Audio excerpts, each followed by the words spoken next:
신약성경 빌립보서 1장 17절에서 24절까지의 말씀입니다. 신약성경 빌립보서 1장 17절에서 24절까지의 말씀. 제가 가진 성경은 신약성경 318면입니다. 자, 우리 교독해서 읽도록 하겠습니다. 제가 먼저 17절 읽고 24절 마지막 절 합독합니다. 그들은 나의 매임에 괴로움을 더하게 할 줄로 생각하여 순수하지 못하게 다툼으로 그리스도를 전파하느니라.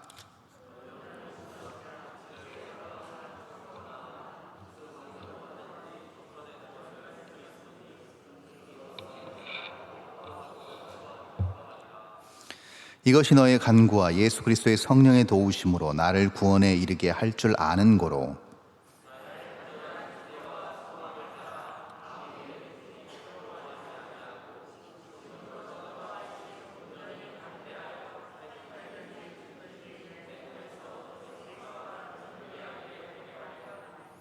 이는 내게 사는 것이 그리스도니 죽는 것도 유익함이라.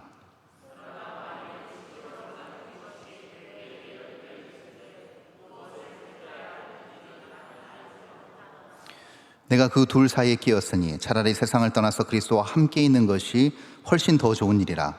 그렇게 하고 싶으나 내가 육신으로 있는 것이 너희를 위하여 더 유익하리라. 아멘. 여기 설교자를 빼고 또 강대상을 빼고 이 강단에서 매번 예배 때마다 두드러지게 우리의 눈길을 끄는 게 하나 있습니다. 그렇죠? 네, 맞습니다. 바로 제 오른편에 있는 조이라는 이 문구가 되겠습니다. 매번 이제 설교하는 설교자를 바라보고 강단을 바라보고 우리가 예배에 집중하기도 하지만 아무래도 이 조이라는 이 글자가 강단이 다 우리 예배자들이 보는 높은 자리에 있기 때문에 조이라는 이 문구가 눈에 안 들어오질 않습니다. 언제나 그 조이라는 이 새 알파벳의 이 글자는 언제나 우리 눈에 들어오는데요. 예배를 드릴 때마다 이런 생각을 합니다. 새벽 예배가 됐든 주일 예배가 됐든 주중 예배가 됐든 과연 나는 기뻐하고 있을까? 지금 나는 기뻐하고 있는가? 이런 생각을 스스로 자문해 봅니다. 예배를 드리는 와중에도 나는 예배 가운데 기쁨이 있는가? 이 예배 가운데 나는 기쁨으로 하나님 앞에 나아가고 있는가를 스스로 자문하고, 그렇게 이 조이라는 그 영어 단어 하나로 정말 많은 것을 생각하고, 그렇게 우리가 기쁨으로 예배를 드리고 기쁨으로 교회에서 신앙생활하는 것을 소망하는 마음을 우리가 단순히 이 조이라는 단어를 바라봄으로 생각하고 느낄 수 있지 않나 싶습니다. 그러면 제가 이제 우리 성도님들께 여쭙겠습니다. 우리 성도님들께서는 과연 기뻐하고 계십니까? 기쁘십니까? 예, 할렐루야, 감사합니다. 여러분, 기쁨은 성경 66권 전체에서 정말 많은 부분에서 기쁨을 얘기하고 기쁨의 중요성을 다루고 있지만 유독 두드러지게 가장 현실적이고 생동감 있게 다루는, 기쁨에 대한 주제를 다루는 책을 꼽으라고 한다면 단연 어디를 꼽겠습니까? 그렇죠, 단연 빌립보서를 꼽을 수 있을 것입니다. 여기에 대해서는 거의 이견이 없으실 것입니다. 그도 그럴 것이 빌립보서의 기자인 사도 바울이 처한 당시의 상황이 너무나도 이 내용과 맞지 않기 때문에 그렇습니다. 미결수 신분에서 그가 로마 감옥에 갇혀서 자기가 개척한 수많은 교회들, 또 거기에 소속되어 있는 교인들 중에서도 특별히 빌립보에 처음 유럽 땅에 발을 들여서 개척한 그 교회에 대한 사랑과 또 그 교회에 대한 간절한 걱정 어린 마음, 그리고 그 교회가 온전히 서기를 원하는 마음으로 4장까지 쭉 써내려간 바울의 절절한 내용이 너무나도 이 바울에 당한 현실과는 너무나도 역설적이기 때문에 그렇습니다. 아니, 무슨 여유가 있어서, 아니 그가 어떤 기뻐할 만한, 그리고 여유를 가질 만한 어떤 상황과 처지가 있어서 그는 이렇게 당당하게 기뻐하라, 내가 다시 말하노니 항상 기뻐하라라고 말할 수 있을 것인가? 여기에 대해서 우리는 다시 한번 오늘 빌립보서 1장 서두를 통해서 이 땅에서 2000년의 시간이 흘렀지만 여전히 하나님 안에 속한 하나님의 백성들이 하나님의 법을 따르고 하나님의 마음을 쫓아서 살아간다고 했을 때 그 사랑에 힘입어서 어떠한 기쁨을 누릴 수 있는지, 그것을 우리가 한번 생각해 보고자 하는 것이죠. 여기서 중요한 기쁨은, 기쁨의 원리, 그것은 무엇이냐면 단순한 기쁨이 아닐 것입니다. 그거 정도는 우리 알고 있습니다. 그렇죠? 어떠한 기쁜 일이 생겨서 상황적으로 조건적으로 내가 원하는 어떤 일이 일어나서 그걸로 단순히 내가 기쁨의 감정을 느끼는 것 차원에, 그것 차원에 머무는 기쁨이 아니라는 것 정도는 아실 것입니다. 이 기쁨은 어떤 기쁨인가? 영구적인 기쁨이 될 것이죠. 영원한 기쁨이 될 것입니다. 자, 영구적이고 영원한 기쁨이기 때문에 이건 뭘 의미하겠습니까? 시간의 제약을 받지 않습니다. 그렇죠? 언제나 기뻐할 수 있다는 것이 되고요. 또 어떤 의미가 되겠습니까? 상황과 조건이 내게 호전적이지 않고 좋아 보이지 않아도 어떻게 됩니까? 그럼에도 불구하고 기뻐할 수 있다는, 상황과 조건과 상태를 뛰어넘는 기쁨을 유지할 수 있는 비결을 우리가 여기서 발견할 수 있는 것이죠. 자, 그런데 말은 쉽습니다. 그렇죠? 우리가 이걸 사모하고 정말 우리가 기대해야 되는 기쁨이 있습니다. 모든 예배와 봉사와 사역 가운데 반드시 이것이 있고 이것을 발견해내고 이것을 유지하기 위해서 우리는 신앙생활을 하는 거 맞습니다. 웨스트민스터 그 신앙 고백의 제일 서두에 나와 있는 것처럼, 하나님을 정말 즐거워하는 것, 기뻐하고 즐거워하는 것, 이것은 정말 모든 신앙인의 궁극적 신앙의 목적일 것입니다. 그런데 그렇게 우리의 기쁨이 유지되지 못하는 이유는 무엇일까? 세상의 풍파, 세상의 역경, 어려움, 환난, 문제, 이런 것들을 마주할 때마다 우리가 분명히 의식적으로 알고 이 기쁨에 의지하여 살아감에도 불구하고 이 기쁨이 어느 순간 무너져 있고 절망과 아픔과 근심과 걱정과 염려가 우리의 삶 가운데서 떠나지 않는 이유는 무엇일까? 그것은 바로 이 기쁨의, 이 영구적 기쁨의 원리 때문에 그렇습니다. 이 성질 때문에 그렇습니다. 영구적 기쁨은 무엇과 연결이 되는가? 무엇과 연결이 되냐면요, 바로 생명과 연결이 되어 있습니다. 그래서 모든 궁극적인 기쁨, 환호하는 기쁨, 그리고 만족스러운 모든 기쁨의 그 근원, 그 뿌리는 어디에 두고 있는가? 바로 생명에 두고 있다는 겁니다. 생명이 탄생했을 때, 또 생명이 구원을 받았을 때, 그리고 그 생명이 환하게 회복되었을 때 우리는 주체할 수 없는 기쁨을 표현하게끔 되어 있습니다. 그래서 궁극적 기쁨은 그냥 단순히 로또 맞고 뭐 일확천금을 벌고 내가 막 성공하고, 이것도 언뜻 보면 생명과 거리가 먼 것 같지만 사실 그렇지 않습니다. 그것이 생명이라고 믿고 있는 모든 사람들이 그것을 삶의 중요한 주제, 중요한 우선순위로 두기 때문에, 생명같이 여기기 때문에 그것이 내 삶에 주어졌을 때 뛸 듯이 기뻐하는 이유와 별반 다르지 않다라는 겁니다. 그래서 모든 기쁨은 생명과 직결되어 있다는 것이죠. 자, 그렇다면 우리가 이 기쁨을 영구적으로 유지하지 못하는 단순한 어떤 함수가 여기서 성립이 되죠. 그것은 무엇이냐면, 우리가 영원히 이 땅에서 살 수 없기 때문에 영원한 기쁨도 사실은 우리가 누릴 수 없는 것과 같은 이치가 되겠죠. 그렇지 않겠습니까? 기쁨이 생명과 연결되어 있는데 우리가 이 땅에서 영원한 생명을 유지할 수 없다고 했을 때 그 기쁨도 결국은 언젠가는 끝나고 만다는 것이죠.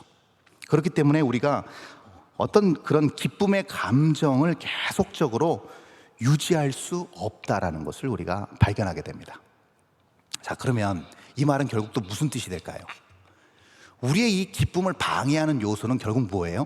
기쁨이 생명과 연결되어 있기 때문에 우리의 기쁨을 방해하는 천적, 이 기쁨을 막는 요소는 뭐가 되겠습니까? 생명의 반대, 사망이 될 것입니다. 그렇죠? 그래서 그 사망의 어떤 중요한 곁가지인 죄를 짓게 될 때, 그래서 우리는 기쁨을 잃어버리게 됩니다. 기쁨을 소멸하게 되는 것이죠. 그렇다면 자, 우리가 이 기쁨을 앗아가는 사망의 강력한 영향력을 우리가 볼 필요가 있습니다. 그래야만, 이거를 분석하고 면밀히 검토해야만 우리가 하나님께서 주시는 기쁨을 오랜 기간 견고히 유지할 수가 있게 되겠죠. 그럼 먼저 한번 보겠습니다. 그것이 어디에 함축적으로 다 녹아져 있냐면요, 바로 본문 오늘 첫 절 17절에 녹아져 있습니다. 한번 볼까요? 우리 다 함께 한번 17절 읽어보겠습니다. 17절 시작. 그들은 나의 매임에 괴로움을 더하게 할 줄로 생각하여 순수하지 못하게 다툼으로 그리스도를 전파하느니라. 자, 여기서 그들이란 표현을 썼습니다. 네. 인칭대명사 그들이 나왔습니다. 그런데 이 그들은 누굴까요? 지금 바울이 빌립보 교회 성도들에게 보내는 이 편지에 그들을 언급한 이 그들은요, 바울의 사역을 대적하는 대적자들입니다.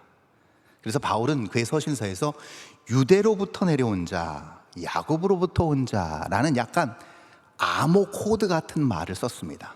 대놓고 유대인 할 수는 없으니까요, 대놓고 율법주의자들 할 수는 없으니까 약간 암호식으로 해서 유대로부터 내려온 자, 야곱으로부터 온 자, 이런 표현으로 자기를 대적하는 율법주의자들, 예수님의 그 놀라운 구속사역을 인정하지 않는 자들, 이런 자들을 그렇게 표기했습니다. 유대 율법자들이 바로 오늘 17절에 얘기하는 그들이라는 겁니다. 그들이 바울을 굉장히 공격했습니다. 근데 여기서 심각한 부분이 뭐냐면요, 바울의 어떤 선교 사역을 단순히 방해한 정도가 아닙니다. 지금 바울이 지금 로마의 새 집에 지금 격리되어 있습니다. 자유인의 신분이 아닙니다. 미결수로 갇혀 있습니다. 그러니까 지금 왕성하게 선교 사역을 할 수 없는 지경에 이른 그 틈을 타서 어떻게 하는가, 바울이 소아시아와 유럽 곳곳에 세운 모든 교회들을 쥐흔드는 겁니다.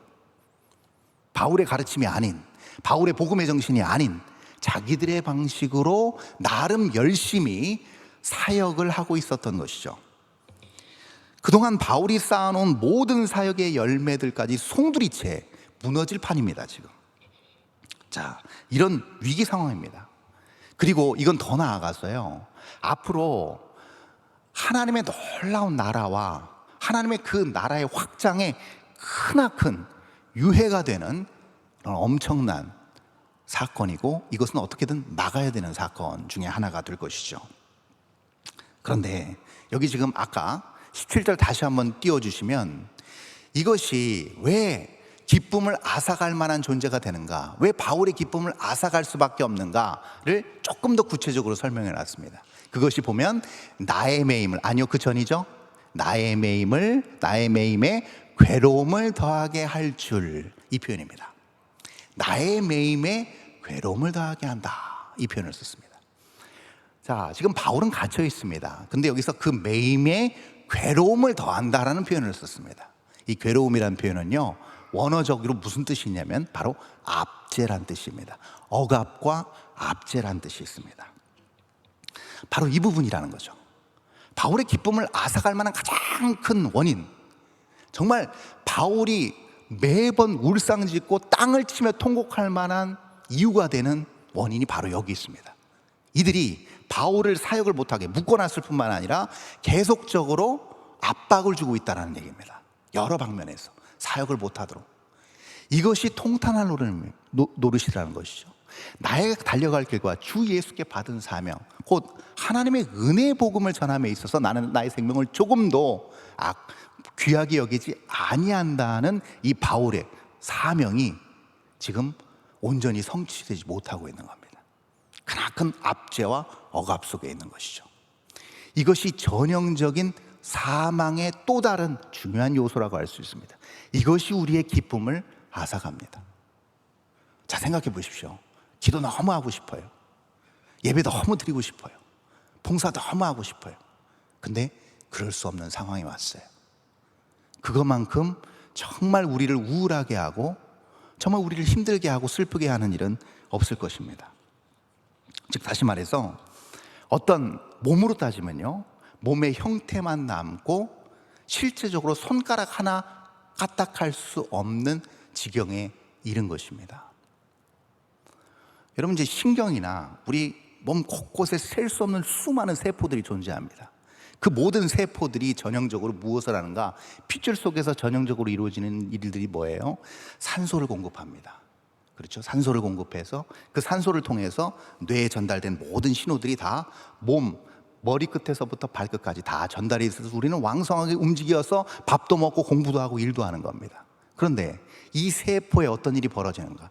멀쩡한 사지 어느 데도 잘리지 않고 다치지 않았습니다. 그럼에도 불구하고 손 하나 까딱하지 못합니다. 왜요? 세포에 뭐가 일어났기 때문이에요? 괴사가 일어났기 때문이에요.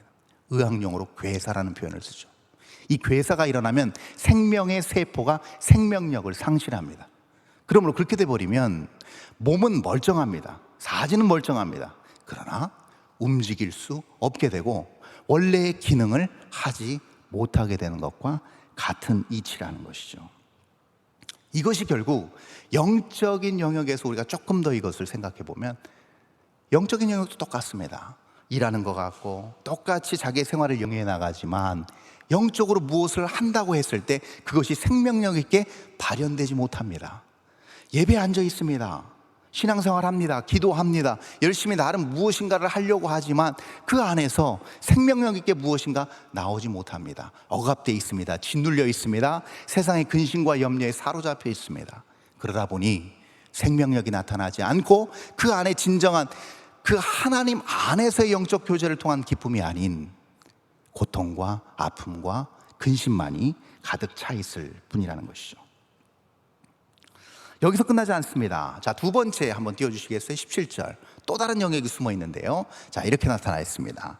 그들은 나의 매임과 괴로움을 더하게 할 줄로 생각하여 라는 표현이 들어가 있습니다. 이 생각하여, 여러분, 이 생각하여라는 표현은 무엇인가 하면요, 하나님으로부터 주어진 생각이 절대 아닙니다. 이 그들이 자신의 율법과 자신의 신앙의 패턴대로 생각하고 판단하고 그렇게 행했다는 것을 지금 17절에서 우리는 살펴볼 수가 있습니다. 엿볼 수가 있는 것이죠. 그럼 이 생각은 무엇인가? 결국 사람의 물리적 경험과 지식을 바탕으로 나온 겁니다. 그러니까 결국 사람의 판단, 사람의 경험, 사람의 지식으로 생각하고 거기에서 모든 것을 해석하고 그대로 행하게 될 때 반드시 나타나는 부작용들이 있습니다. 그게 뭘까요? 자, 우리 다 경험했습니다. 자, 양갈래 갈림길이 있습니다. A 아니면 B를 선택해야 돼요. 근데 자칫 우리가 기도를 못하고 쉽게 우리가 생각하는 대로, 우리의 경험대로, 우리의 지식대로 B를 선택했습니다. 근데 B를 선택해서 가다 보니 조금 지나다 보니까 이런 생각이 듭니다. A를 선택할 걸, 내가 왜 B를 선택해서 이 고생일까? 경험들이 있으실 겁니다. 그게 왜 그럴까요? 나의 경험, 나의 지식으로 판단했기 때문입니다. 그리고 잘못 오판했기 때문이죠. 자, 이런 걸 몇 번 겪다 보니까 어떤 일이 생겨요? 가지도 않았는데, 갈림길에 도착도 안 했는데 뭐가 생겨요? 근심과 걱정과 두려움이 밀려오기 시작합니다. 그래서 결국은 이 생각하여, 사람의 생각, 사람의 경험을 기반으로 하는 모든 행동은 무엇을 만들어내는가? 염려와 근심과 걱정을 만들어낸다는 겁니다. 그래서 결국은 이것이 우리의 기쁨을 송두리째 앗아가 버립니다. 그래서 예수님께서 이 말씀을 하신 거예요. 너희들이 걱정함으로 너희들의 길을 한 자나 더 할 수 있느냐? 그러면서 그 산상수훈 마태복음 6장 33절에서 그러므로 너희는 먼저 그의 나라와 그의 의를 구하라. 그러면 이 모든 것을 너에게 더하시리라 말 마치시고 바로 다음 절 34절에서 뭐라고 말씀하세요? 내일 일을 염려하지 말라. 내일 일은 내일이 염려할 것이요 한날의 걱정은 그날로 족하니라. 이런 말씀을 하셨습니다. 이게 무슨 뜻일까요? 걱정하는 것 인정한다는 거예요. 너의 연약함 인정하고 걱정한다는 겁니다. 있을 수 있고 시행착오 겪을 수 있다라는 겁니다. 그러나 한날의 근심과 걱정은 그날로 족하니라. 즉 거기에 함몰되지 말라는 겁니다. 이 모든 인간의 잘못된 욕망을 통한 모든 생각과 판단과 결정은 결국 어디로 가는가? 사망으로 갈 수밖에 없다는 겁니다. 왜요? 그것이 하나님의 뜻이 아닌 인간의 욕망으로 비롯됐기 때문입니다. 그러면 결국은 그것이 근심과 걱정과 아픔과 기쁨과는 전혀 상관없는 그런 안타까운 현장, 안타까운 상황으로 치달을 수 있는데 거기에 영원히 함몰돼서는 안 된다고 말씀하신 거예요. 누가요? 하나님 나라를 구하는 자들, 하나님 나라에 속한 백성은 그렇게 거기에 함몰될 수 없다라고 우리 예수님께서 말씀하신 겁니다. 자, 마지막입니다. 이 죄된 요소, 우리의 기쁨을 빼앗아 버리는 죄된 요소, 마지막 부분이 바로 17절 마지막 부분에 나와 있습니다. 우리 17절 마지막 부분 이렇게 나타나 있죠. 그들은 나의 매임에 괴로움을 더하게 할 줄로 생각하여 순수하지 못하게 다툼으로 그리스도를 전파하느니라. 다툼으로 그리스도를 전파한다. 자, 중요한 말이죠. 그리스도를 전파하고 전도도 하고 사역도 하는데 다툼으로 한답니다. 여기 정확하게 지금 바울이 설명해 주고 있습니다. 자, 여기 계신 저와 여러분 동일하게 고백하실 수 있는 내용이 그것일 겁니다. 어떤 때 가장 스트레스 받으세요? 어떤 때 가장 가슴이 무너지십니까? 어떤 때 가장 사는데 힘드세요? 여러분, 경제적으로 좀 어렵다고, 몸이 좀 아프다고, 여러 이유가 있겠죠. 그러나 그것보다 더 힘든 것은 무엇인가? 약간의 차이는 있겠습니다만 공통적으로 관계에서 주고받는 상처가 가장 큰 아픔을 줍니다. 그리고 가장 큰 근심과 걱정과 고통을 가져다 줍니다. 사람에게 받는 상처라는 것이죠. 자, 왜 그럴까요? 여러분, 우리가 어디 높은 데서 떨어져서 팔 부러졌어요. 붙었어요. 그럼 그냥 우리에겐 그냥 기억이에요. 나 옥상에서 떨어져서 다쳤어 하고 끝이에요. 근데 이 정도의 고통을 20년 전에 어떤 내 친구가 무심코 던진 말이 여기에 큰 상처로 남았다. 20년이 지나도 기억됩니다. 20년이 지나도 회자됩니다. 그럼 뭘 반증하는 거예요? 내가 사람과의 관계 속에서 사람에게 입은 상처가 그 어떤 상처보다도 크고 그것이 기쁨을 빼앗아 간다는 것을 우리는 여기서 발견할 수 있는 겁니다. 그런데 이 바울이 충분히 슬퍼할 수 있고 기뻐할 수 있는 이유가 전혀 없음에도 불구하고 이 모든 것을 불식시키고 무색하게 만드는 말을 그 다음 18절 첫 마디에서 내뱉습니다. 자, 18절 한번 볼까요? 이렇게 나타나 있죠. 자, 다 함께 읽습니다. 시작. 그러면 무엇이냐? 거칠애로 하나 참으로 하나 무슨 방도로 하든지 전파되는 것은 그리스도니 이로써 나는 기뻐하고 또한 기뻐하리라. 아멘. 자, 여기서 그러면 무엇이냐라는 표현을 썼습니다.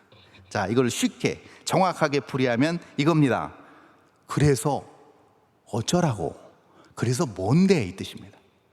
좋아, 그런 일들 당했어. 그들이 그런 일을 했어. 지금도 여전히 나에게 위협이 되고 있어. 그런데 뭐? 그래서 뭐? 이런 말입니다. 전혀 개의치 않습니다. 지금 바울은. 놀랍죠? 바울의 이 지금 상황이 이렇게 자신만만하게 이런 말을 내뱉을 만한 처지가 전혀 아님에도 불구하고 바울이 지금 이 말을 할 수 있는 이유가 무엇일까요? 그것은 무엇이냐면 바로 그러면 무엇이냐가 바로 무슨 방도로 하든지, 여기 중간에 나와 있죠? 18절 중간에 무슨 방도로 하든지 누가 전파되기 때문입니까? 그리스도께서 전파되기 때문이다. 그래서 상관없다라는 겁니다. 내가 찢기고 내가 너덜너덜 상처를 입어도 상관없다는 겁니다. 그리스도가 전파되면 난 그걸로 만족이라는 겁니다. 그걸로 아멘 할렐루야라는 겁니다. 이게 바울의 사고입니다. 이게 바울의 기쁨의 정서입니다. 이것을 지금 바울이 다시금 빌립보 교회 성도들에게 주지시키고 있는 것이죠. 그렇게 되니까 어떻게 됩니까? 여러분, 이 정도 되면요 어떤 일이 되는가 하면요 결국 내 자신을 보지 않습니다. 내 자신이 이미 너덜너덜해져도 상관없다는 이 의식 속에 바울은 이미 그 차원을 넘어선 다른 무언가를 보고 있는 겁니다. 자, 그것이 어디 나와 있냐면요 조금 더 구체적으로 20절에서 설명해 주고 있습니다. 자, 20절 한번 볼까요? 자, 본문 20절입니다. 자, 이렇게 나타나 있습니다. 나의 간절한 기대와 소망을 따라 아무 일에든지 부끄러워하지 아니하고 지금도 전과 같이 온전히 담대하여 살든지 죽든지 내 몸에서 그리스도가 존귀하게 되게 하려 하나니, 이렇게 표현되어 있습니다. 그리스도가 전파되는 거가 지금 눈에 보이기 때문에 난 아무 상관없다고 얘기하는 거를 또 다른 말로 근원적으로 근본적으로 바울은 이렇게 얘기한 겁니다. 그리스도가 존귀히 여겨지기 때문에 나의 삶의 이유와 나의 삶의 목적이 그리스도만을 존귀하게 하기 위한 것이기 때문에, 그리고 그 그리스도가 존귀하게 전파되고 있기 때문에 나는 상관없다. 이렇게 바울이 정의하고 있는 것이고, 이렇게 정리하고 있는 것이죠. 자, 그렇다면 이 말은 결국 무엇일까요? 이 그리스도를 존귀히 여기는 마음이 가슴 가득 찬 바울의 심정이 어떨까요? 자, 우리 봐봐요. 자, 우리가 시험과 환난과 고난을 당하면 우리 대번 드는 생각이 뭐예요? 벗어나고 싶다. 너무 고통스럽다. 빨리 지나갔으면 좋겠다. 이러죠. 보통 그럽니다. 그러면서 맨날 우리가 성경 말씀에도 없는 이 또한 지나가리라 맨날 그 문구 붙들고 살잖아요. 너무 힘들 때는. 근데 여러분, 그것이 빨리 지나가고자 하는 마음이 아닙니다. 바울의 여기 이 마음은. 바울은 지금 뭘 얘기하는 거예요? 끝나는 시점에 관심이 없습니다. 이거 언제 끝날까? 내가 언제쯤 풀려나서 다시 교회를 세우고 설교하고 사역을 다시 왕성하게 할 수 있을까? 그게 아닙니다. 지금 바울이 보여주고 있는 거는 시간과 공간의 제약을 뛰어넘는 자유함입니다. 이걸 보여주고 있는 것이죠. 이것이 너무나도 중요하다는 겁니다. 근데 이것을 어떻게 얻을 수 있다고요? 그리스도를 존귀히 여길 때 가능하게 됩니다. 여러분, 그리스도를 존귀히 여긴다는 거에 대해서 우리가 조금 더 이걸 좀 모호하게, 좀 멀리 뜬구름 잡는 얘기처럼 들릴 수가 있는데요, 마치 이거와 같습니다. 학교에서 초등학생 2명이 싸웠습니다. 초등학생 2명이 싸웠는데 그때 선생님이 볼 때는 별거 아닌 걸로 치고받고 싸운 거예요. 그럼 선생님은 어떻게 해요? 둘 딱 불러놓고 뭐예요? 야, 너희들 빨리 사과해, 서로. 그렇게 하죠. 그럼 미안해, 입이 이렇게 나와가지고 미안해 하고 나중에 어떻게 해요? 자, 악수해. 조금 더 나아가면 어떻게 돼요? 서로 한번 껴안아줘, 이러죠. 그리고 끝내잖아요. 그렇죠? 자, 그런데 그렇게 하고 끝냈을 때 별로 기분 안 좋지만 그래도 화해했다는 생각 때문에 다시 그 친구와 화기애애하게 지낼 수 있습니다. 자, 이게 어떻게 가능할까요?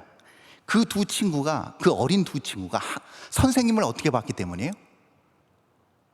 존중했기 때문이에요. 존귀히 여겼기 때문에 이게 가능합니다. 분명히 쟤는 내가 화해할 존재가 아니고 내가 양보할 존재도 아니에요. 이해해야 할 대상도 아니에요. 근데 선생님이, 내가 존중히 여기고 존귀히 여기는 선생님이 그렇게 말씀하시니까 받아들이고 행동으로 옮긴 겁니다. 그랬더니 화해가 결과적으로 이루어졌어요. 근데 여기서 만약에 한 친구가 선생님이 뭔데 나한테 쟤한테 사과하라고 하지? 쟤와 화해하라고 하지? 이렇게 되면 어떻게 될까요? 화해는 이루어지지 않고요, 결국 그 아이는 어디까지 도전하게 될까요? 선생님의 마음까지 의심합니다. 저 선생님이 나를 괜히 망신 주려고 저러는 거 아닐까? 라면서 선생님을 의심하면서 선생님의 모든 생각에 반기를 등게 됩니다.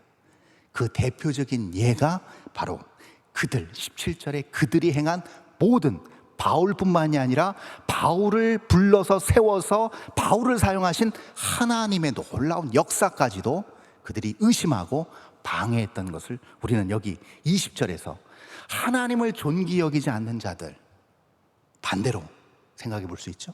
존귀히 여기지 않는 자들의 행적을 통해서 우리는 알 수가 있습니다. 결국은 그 하나님의 아들 예수 그리스도까지 못 박아버리는 그런 안타까운 죄악을 저질러 버린다는 것이죠. 그러므로 우리의 생각을 죽이고 예수 그리스도를 존귀히 여긴다는 것은 결국 어떻게 표현될까요? 그것은요, 다른 게 아닙니다. 내 생각이 죽여지기 때문에, 내가 하고 싶은 것들이 다 사라지기 때문에, 나의 모든 욕구를 다 하나님의 존귀함 안에서 다 꾹꾹 누르기 때문에 어떤 일이 벌어지냐면요, 삶의 우선순위가 통째로 바뀝니다. 그래서 하나님을 존귀히 여기는 사람은 첫 번째로 하나님의 말씀이 명하시면 그것을 가장 삶의 우선순위로 놓습니다. 하나님이 기뻐하시는 거라면 물불을 가리지 않고 적극적으로 순종하고 동참합니다. 하나님을 존귀히 여기는 사람입니다. 내가 아무리 하나님을 사랑하고 내가 아무리 내가 주님 앞에 내 인생을 헌신합니다, 불살라 드립니다 라고 고백했지만 공예배 한 번을 나오지 않고 기도의 자리, 은혜의 자리에 한 번 나오지 않는 사람이 어찌 하나님을 존귀히 여긴다고 말할 수 있겠습니까? 말이 맞지 않는 것이죠. 그렇게 되면 어떻게 될까요? 하나님을 존귀히 여길 때 뭐가 돼요? 삶의 모든 영역이 다르게 해석됩니다. 다른 방향으로 해석됩니다. 우리가 왜 고통받는 이유가 뭘까요? 왜 근심과 염려가 떠나지 않는 이유가 무엇일까요? 하나님 외에 다른 것이 우리 위에 존재하기 때문입니다. 하나님보다 다른 것이 우선순위에 있고 하나님은 항상 차선이기 때문에 그렇습니다. 그렇기 때문에 염려와 근심이 떠나지 않는 것이죠. 이 삶의 해석, 그리고 하나님을 우선순위로 두었을 때 나타나는 삶의 행적과 삶의 결과들을 한 편의 시로 잘 표현한 분이 한 분 계십니다. 이분이 바로 고 신석구 목사님이십니다. 감리교 목사님이시면서 그 독립운동 서명했던 33인 중에 한 명이었습니다. 3.1전란. 그리고 신사참배 반대하셨고 끝까지 항일운동에 일생을 다 바치신 분이 이런 시를 한 편 남겼습니다. 여러분 잘 들어보세요. 제가 영상으로 띄우지 않은 이유는 들으시면서 한번 곱씹어서 한번 생각해 보시라고 제가 띄우지 않겠습니다. 잘 들어보시기 바랍니다. 묻노라 너 질경이야 어찌하여 길가에 피었느냐 잎은 있으나 아름답지도 아니하고 꽃이 없으니 향기인들 나겠느냐 차바퀴에 짓눌리고 밟혀서 말발굽에 상처만 입으니 평생에 무슨 낙이 있다고 가을설이 내리기까지 고생하고 있느냐 저 산에 초목이 많다지만 뉘라서 즐거운 내 마음을 알아줄까 편안한 생활을 내가 구하지 아니함은 너그러운 사랑은 하늘이 내려주신 것이라 윤기로서 능히 황막한 상처들을 구하고 즙은 내서 약으로 쓰인다네 무심하게 피었다가 이름 없이 지는 나를 진달래야 비웃지 마소. 이런 시를 우리 신석구 목사님께서 남기셨습니다. 여러분 이 시가 좀 길지만 여기서 중요한 대목 하나가 우리의 눈길을 끕니다. 그것은 무엇이냐면 차바퀴에 짓눌리고 말발굽에 밟히지만 거기서 나오는 짓이겨진 즙이 약으로 쓰인다는 겁니다. 길가에 버려져 정말 누구도 거들떠 보지 않는 짓이겨진 그 액체 즙이 그것을 담아서 입으로 흡입하는 순간 사람들이 다시 회복되고 치유되고 살아난다는 겁니다. 그러므로 이 시인이 얘기하는 것은 한결같은 겁니다. 지금 당하는 환경, 지금 당하는 고난, 지금 잠시 기쁨이 없는 것 같은 그런 상황, 그것이 결코 의미 없이 당하지 않고 있다는 사실을 확신했다는 것을 알 수 있습니다. 내가 생명을 잃음으로, 내가 고통을 대신 받음으로 다른 사람이 생명을 얻을 수 있고, 내가 조금 우울하고 슬플지라도 다른 사람이 이 슬픔과 고난을 통해서 기뻐할 수 있고 환하게 웃을 수만 있다면 그는 그걸로 만족한다는 겁니다. 무심하게 피었다가 지는 꽃 같은 인생이라 할지라도, 들판에 그냥 평범한 들꽃 같을지라도 그는 얘기합니다. 아름다운 진달래야, 내가 이렇게 볼품없이 산다고 너 절대로 나 비웃지 마라. 그리고 뒤에 우리는 무슨 얘기할지 알고 있습니다. 보이지 않지만 그 상급은 이미 나한테 약속되어 있단다. 이거 아니겠습니까, 여러분? 오늘 본문에서 바울도 이와 비슷한 생각을 하고 있는 것 같습니다. 23절입니다. 이렇게 나타나 있죠. 자, 23절입니다. 내가 그 둘 사이에 끼었으니 차라리 세상을 떠나서 그리스도와 함께 있는 것이 훨씬 더 좋은 일이라 그렇게 하고 싶으나, 이렇게 하는 이유가 있습니다. 둘 사이에 끼어서 이러지도 못하고 저러지도 못하는 이유가 있다는 거예요. 그 이유가 무엇이냐면 바울이 죽음에 대해서 모든 것을 초월한 그런 상태에서 고백한 내용이 바로 21절에 나와 있는 것이죠. 21절에 이렇게 나타나 있죠. 21절 본문, 이는 내게 사는 것이 그리스도니 죽는 것도 유익함이라. 유익하다는 표현을 쓴 겁니다. 그러니까 내가 죽음으로 인해서 다른 사람이 살 수 있다면 그것이 훨씬 유익이지 않겠는가. 그러니 나는 살아도 되고 죽어도 된다는 표현을 지금 내가 그 사이에 끼었다라고 표현한 겁니다. 언뜻 보면 23절이 그냥 이러지도 못하고 저러지도 못하고 어떡하지? 라는 어떤 근심 어린 지금 뉘앙스를 풍기는데요, 사실 그게 아니에요. 이거는요, 여러분 바로 이 말씀 드리면 이런 뉘앙스구나 바로 아실 거예요. 여러분 바둑을 아시죠? 바둑에서 꽃놀이패입니다. 이거는 마치 꽃놀이패와 똑같은 겁니다. 완전히 압승해서 이끌고 있어요, 지금 바둑판을. 근데 여기 놔도 돼도 저기 놔도 돼요. 어차피 이기는 게임이에요. 이 꽃놀이패는 언제 나옵니까? 하수와 고수가 둘 때 나옵니다. 실력 차이가 확연할 때 나옵니다. 하수는 아무리 둬도 못 따라가요. 근데 고수는 이미 몇 수십 수를 앞에 보고 있기 때문에 미리 다 계산해서 둡니다. 그러니까 끝판으로 갈수록 뭐예요? 아무 데다 놔도 이기는 패가 되는 거예요. 그것을 꽃놀이패라고 합니다. 그러면 이 꽃놀이패가 어쩌다가 운대로 걸려 맞은 걸까요? 그렇지 않죠. 실력입니다. 정확하게 실력으로 만들어지는 게 꽃놀이패입니다. 우리의 인생도 똑같습니다. 어떤 때 실력이 나오는가? 고난의 한복판에 있을 때 실력이 나옵니다. 룰루랄라 좋을 때는 어떤 실력인지 모릅니다. 그러나 견고한 나무, 뿌리 깊은 나무는 태풍이 휩쓸고 지나갈 때도 의연히 서 있을 때 그 나무의 실력이 나타나는 겁니다. 그 나무의 생명력은 그때 드러나는 것이죠.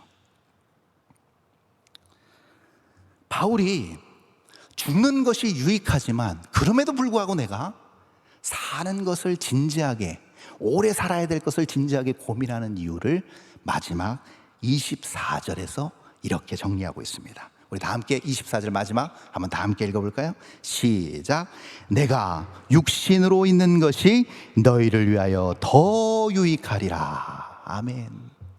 이렇게 바울은 결론을 내립니다. 그가 삶의 연연해서가 아닙니다.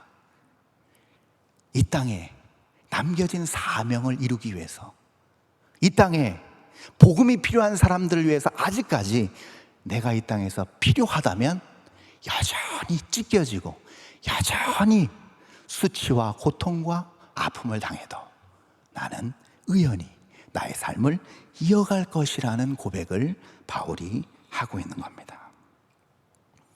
이러한 삶이 진정한 구원받은 자의 삶의 표징입니다. 사망의 굴레를 벗어난 자유인이자 자신의 유익보다는 다른 사람의 유익, 더 나아가서 하나님의 뜻을 위하여 나아가는 사람, 그리고 하나님이 명령하신 것을 삶에서 가장 우선순위에 놓고 그렇게 하나님 뒤를 쫓아가는 사람, 그런 사람이 결국은 이 땅에서의 모든 고난을 기쁨으로 승화해내는 사람인 줄 믿습니다, 여러분. 그럴 때요, 그 사람이 남기고 간 삶의 흔적이 어떨까요? 많은 말이 필요 없습니다. 그 삶 자체로 영적 파장과 울림을 만들어냅니다. 그래서 사람과 나무가 비슷한 부분이 있다고 그래요. 그건 뭐냐면 떠날 때 깊이를 알고 넘어졌을 때 길이를 안다는 겁니다. 우리의 삶이 공고한 이유, 힘든 이유, 문제가 있는 이유 있을 것입니다. 그러나 그 안에서 우리가 무엇을 발견하고 어떻게 반응하고 어떻게 우리의 삶의 향방이 나아가는지가 결국 우리의 기쁨과 우리의 길이를 보여주는 것이고, 그것을 통해서 결국은 끝도 없는 무한하신 하나님의 의와 뜻과 나라가 우리 삶 가운데서 가감없이 거침없이 구현되게 될 줄 믿습니다. 이러한 귀한 의지를 가지고 우리 다 함께 합심해서 한번 기도하며 나아가도록 하겠습니다.